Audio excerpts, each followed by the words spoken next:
Luați trandafirii. Uitați-vă, este doar o clipă.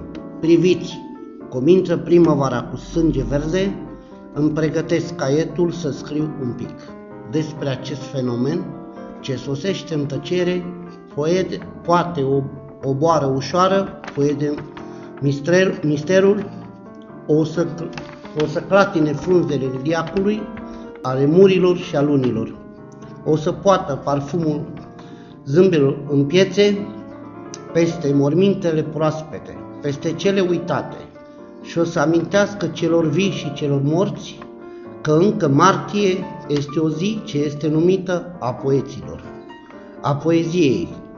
Tolstoi a scris Învierea, intrare în valnic, în forță vieții, în ambiția oamenilor, totul într-o singură pagină, prima. Oh, da, citiți, căci dacă dator poetul ceva să spună, e că viața revine și își face loc și că oamenii luptă împotriva întregii naturi. Priviți, și primăvara lui Odios Radon la Muzeul Pușnic, femeia trandafir, goală sub copacul imens și nimic nu mai trebuie spus în ziua de martie 21.